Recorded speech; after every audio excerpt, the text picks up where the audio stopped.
കേരളീയരുടെ ആയുർദൈർഘ്യം അടുത്ത 25 വർഷത്തിനുള്ളിൽ 10 വർഷമായി ഉയരുമെന്ന പഠനം. 2051 ആകുമ്പോഴേക്കും കേരളത്തിലെ സ്ത്രീകളുടെയും പുരുഷന്മാരുടെയും ആയുസ് 10 വർഷത്തോളം വർദ്ധിക്കുമെന്നാണ് വിലയിരുത്തൽ. അതോടെ സംസ്ഥാനത്തെ ആകെ ജനസംഖ്യയിൽ പ്രായം കൂടിയവരുടെ എണ്ണം വർദ്ധിക്കുമെന്നും റിപ്പോർട്ടുകൾ പറയുന്നു. കേരളത്തിലെ പുരുഷന്മാരുടെ ആയുർദൈർഘ്യം 2021 ശരാശരി 70.4 എന്നതായിരുന്നു. 2051 ഇത് 80 ഉയരും. സ്ത്രീകളുടെ ആയുർദൈർഘ്യം 75.9 വർഷത്തിൽ നിന്നും 85.7 വർഷമായും ഉയരുമെന്നുമാണ് പ്രതീക്ഷിക്കുന്നത്. ഇന്ത്യയുടെ ജനസംഖ്യാപരമായ ഭാവി വിശകലനം എന്ന പഠനത്തിലാണ് ഇക്കാര്യം ചൂണ്ടിക്കാട്ടുന്നത്. കേരളത്തിലെ ജനങ്ങളുടെ ആയുസ് വർദ്ധിക്കുമെന്ന് പഠനം വ്യക്തമാക്കുമ്പോൾ കേരളത്തിലെ ജനന നിരക്കിൽ കാര്യമായ കുറവുണ്ടാകുമെന്നും പഠനങ്ങൾ പറയുന്നു. 2041 കേരളത്തിലെ ജനസംഖ്യ 3.65 കോടിയായി ഉയരും.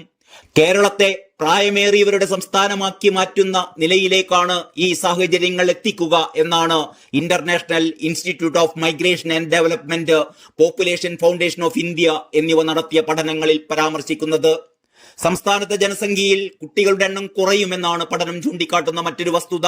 പ്രസവ നിരക്കിൽ രാജ്യത്തെ ഏറ്റവും കുറഞ്ഞ സംസ്ഥാനങ്ങളിൽ ഒന്നാണ് കേരളം.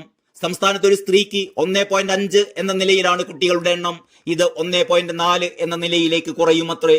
കേരളത്തിനു പുറമെ ആന്ധ്രാപ്രദേശ്, തമിഴ്നാട്, മഹാരാഷ്ട്ര, പഞ്ചാബ് തുടങ്ങിയ സംസ്ഥാനങ്ങളിലും പ്രസവ നിരക്ക് കുറയുന്ന പ്രവണതയുണ്ട് എന്നും പഠനം പറയുന്നു.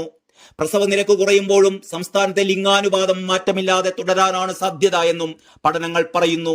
ജനസംഖ്യയിൽ 80 വയസ്സിന് മുകളിലുള്ളവരുടെ അനുപാതം ജനസംഖ്യയുടെ 6.8% 2051 ആകുമ്പോഴേക്കും സംസ്ഥാനത്തെ വോട്ടർ ജനസംഖ്യയിലെ 5-1 മുതിർന്ന പൗരന്മാരായിരിക്കുമെന്നാണ് വിലയിരുത്തലെന്ന് പഠനത്തിന് നേതൃത്വം നൽകിയ എസ് ഇരുദയരാജൻ ചൂണ്ടിക്കാട്ടുന്നു.